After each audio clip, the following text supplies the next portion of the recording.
कुठे आहे प्रश्न क्रमांक? प्रश्न क्रमांक घ्या ना इकडे ते. प्रश्न क्रमांक 7363.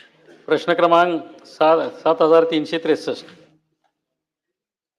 सभापती महोदय, छापल्याप्रमाणे सभापती महोदय, यामध्ये वरिष्ठ महाविद्यालयातील सहयोगी प्राध्यापक व प्राध्यापकांना कॅशचे लाभ जे आहेत ते मुलाखतीच्या तारखेनंतर दिले जातात, परंतु त्यांची जी ड्यू डेट असते त्या ड्यू डेटला खऱ्या अर्थानं दिली गेली पाहिजेत. त्याप्रमाणे UGC सुद्धा बऱ्याच वेळा आदेश झालेले आहेत आणि असताना देखील महाराष्ट्र शासनाकडून हे लाभ देय दिनांकाऐवजी मुलाखतीच्या तारखेस दिले जात आहेत. त्यामुळं या ठिकाणी UGCच्या निर्देशानुसार सहयोगी प्राध्यापक व प्राध्यापक पदोन्नतीसाठी कॅशचे लाभ देय दिनांकापासून मिळावेत अशी खऱ्या अर्थानं या ठिकाणी मागणी आपली आहे. त्यासाठी दिले जात नाहीत याचं उत्तर आपण दिलेलेच होय म्हणून, परंतु त्या ठिकाणी समितीही नेमली गेली होती. त्या समितीचाही कुठला निर्णय त्या ठिकाणी झालेला नाही. त्यामुळं हे लाभ ड्यू दिनांक म्हणजे देय दिनांकापासून दिले जाणार का, हा माझा प्रश्न आहे. मंत्री महोदय.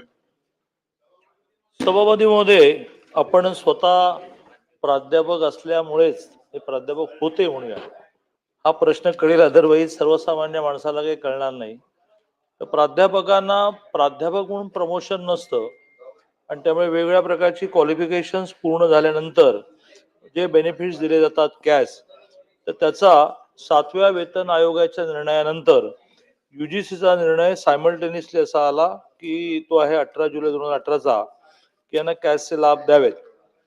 आता त्याच्यामध्ये शासनाचं म्हणणं असं आहे, प्रामुख्याने अर्थ खात्याचं म्हणणं असं आहे की ज्या वेळेला यांचे त्यासाठी आवश्यक असणारे इंटरव्ह्यू होतात आणि इंटरव्ह्यू मधून निष्कर्ष निघतो की यांना कॅशचे लाभ द्यावे, तिथून घ्या, एवढाच मुद्दा आहे. युजीसीचं म्हणणं असं आहे की ज्या दिवशी ते पात्र ठरतात त्या दिवसापासून लावा. तर अर्थ खात्याचं म्हणणं असं आहे की ज्या दिवशी त्यांचे इंटरव्ह्यू पूर्ण होतील आणि निर्णय झाला की लागू. हा डिफरन्स जवळ 87 कोटी रुपयाचा असल्यामुळे युनिव्हर्सिटी ग्रँट कमिशनचा एखादा निर्णय झाला आणि तो शासनावर आर्थिक भार पडणारा असेल तर UGCचा निर्णय हा शासनाने केला पाहिजे असं नाही. आता ह्या म्हणजे थोडक्यात प्राध्यापकांवर अन्याय आहे, त्याच्या विरुद्ध ते कोर्टात गेलेत आणि ती केस चालू आहे. मधल्या काळामध्ये ह्या सगळ्यांच्या प्रेशरमुळे आंदोलनाच्या आपण एक कमिटी अपॉइंट केली. त्या कमिटीने सुद्धा त्यांच्यासारखाच निर्णय दिला आहे, पण ही कोर्टातली केस निकाली लागेपर्यंत आपल्याला काहीच करता येणार नाही. विक्रम काळे. सभापती महोदय, आदरणीय मंत्री महोदय, हे सुद्धा या पदवीधरचं प्रतिनिधित्व त्यांनी केलेलं आहे, त्यामुळे त्यांना या प्रश्नाची जाण आहे. प्रश्न डायरेक्ट प्रश्नावरती येतो. आणि मग सभापती महोदय त्यांनी हे मान्य केलंय की प्राध्यापकांना द्यावं लागतंय. आम्ही का मागतो? आम्ही न्याय मागतोय की ज्या दिवशी मी पात्र झालेलो आहे त्या दिवसापासून मिळणं हे तर कायद्यानं नियमानं क्रमपात्र आहे दादा. मुलाखत विद्यापीठानं कधी घ्यायची हा त्यांचा विषय आहे सभापती महोदय.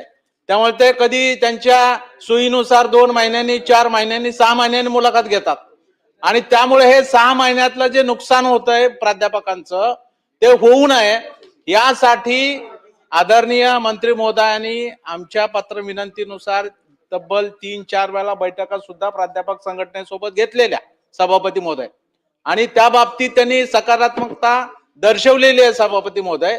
जी आपली याच्यातली शिखर संस्था दिल्लीची UGC, त्या आयोगानं सुद्धा यांना त्यांच्या पात्र दिनांकापासून द्यावा असं पत्र सुद्धा सभापती महोदय राज्यातल्या सर्व देशातल्या सर्व राज्यांना पाठवलेला. त्याच्यामुळे सभापती महोदय आर्थिक भाराचा विषयच येत नाही, कारण आम्ही पात्र झालेल्या दिनांकापासून मागतोय, मागे मागत नाही सभापती महोदय. त्यामुळे ही न्याय मागणी आहे.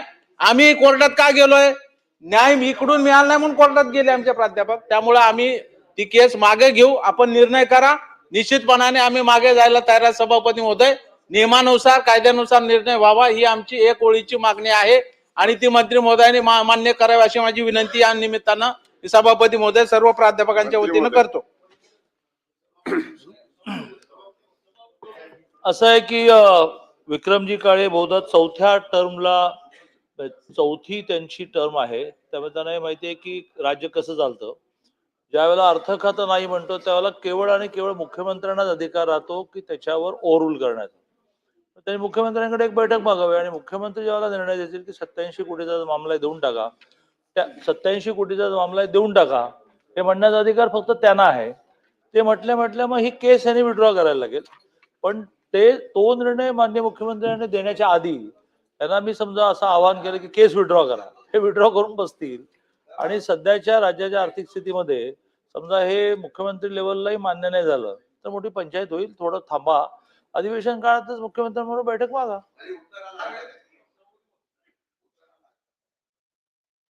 एखादे मंत्री उत्तर देतात ते सरकार म्हणून उत्तर देत आहे. सरकार म्हणून उत्तर देत असताना जर मंत्री म्हणत असेल योग्य नाही, आम्हाला उत्तराची अपेक्षा एवढीच आहे. मंत्री महोदयांनी प्रश्न नाही नाही सभापती, मला प्रश्न विचारून द्या ना, प्रश्न विचारून द्या.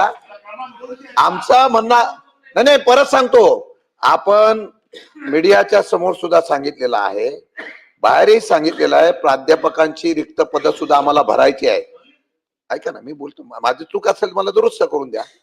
आणि ती भरती करताना सुद्धा आम्ही नियोजन विभागाला, अर्थ विभागाला या जागा भरण्याच्या संदर्भातून परवानगी मागितलेली आहे, परंतु त्यांनी अद्यापही परवानगी दिली नाही. ही गोष्ट सांगितली खरी आहे का?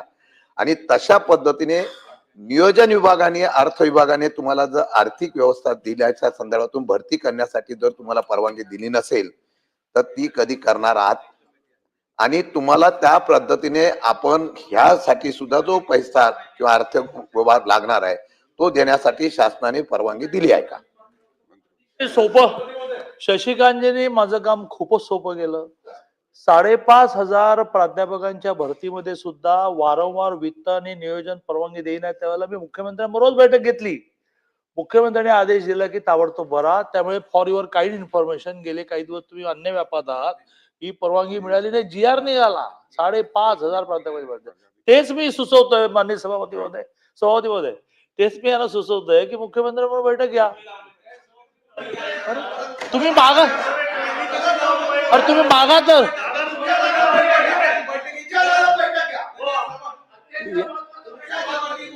मागा ना. अरे बाबा, पण ते बोलायला वकील ना.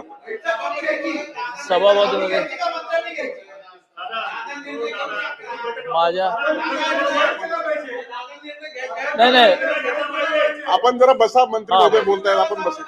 नाही काय आपण बसा, मंत्री महोदय आपलं विक्रम काळे, आपण बसा, मंत्री महोदय उत्तर देतात, बसा जरा. मी माझं काय झालेलं आहे की राजकीय क्षेत्रात काम करूनही बरं वाटणारं उत्तर मला देता येत नाही. वस्तुस्थिती मी सांगितली की ह्या राज्यामध्ये फायनान्सला ओव्हररूल करण्याचे अधिकार फक्त मुख्यमंत्र्यांना आहेत. ती बैठकांनी मागावी, ती ते देतील हा प्रयत्न मी करतो. मागा तर मागा अच्छाच पद हे अधिवेशन सव्वा महिना चालणार आहे. खूप वेळ आहे. आजच्याच मुख्यमंत्र्यांना पत्र द्या, मी बैठक लावतो. त्यांना द्या मला नोटीस द्या मला.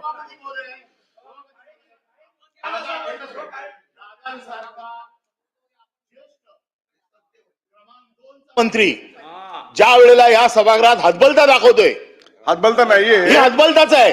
ते काय म्हणतात की माझ्या हातात नाहीये, मंत्री म्हणून उत्तर देत आहेत, सरकार म्हणून उत्तर देत आहेत. त्यांच्या हातात नसलं तरी त्यांनी या सभागृहात हे दाखवून नाही दिलं पाहिजे की त्यांच्या हातात नाहीये म्हणून. मंत्री त्यांनी असं सांगितलं पाहिजे की मी कसंही करून घेतो. दादांकडनं आमची ही अपेक्षा आहे. मुख्यमंत्र्यांच्या शर्यतीत असलेला माणूस ज्या वेळेला असं म्हणतो प्रश्नाची दिशा की बदलते. माझं ऐकलं जात नाहीये किंवा माझ्या अधिकाराच्या बाहेर आहे, आपण मार्गदर्शन करावं की यांच्याकडनं आम्हाला अपेक्षा आहे, यांनी ती बैठक लावावी, त्यांनी त्यांची हतबलता कुठे दाखवायची तिकडे दाखवावी. परंतु या उच्च सभागृहात एखाद्या ज्येष्ठ मंत्र्याने आपली अशा प्रकारची हतबलता दाखवणं हे काही या सभागृहाला शोभत नाही.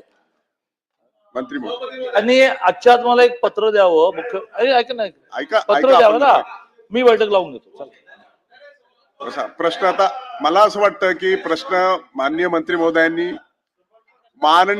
महोदयांनी आपल्या सगळ्या प्रश्नाशी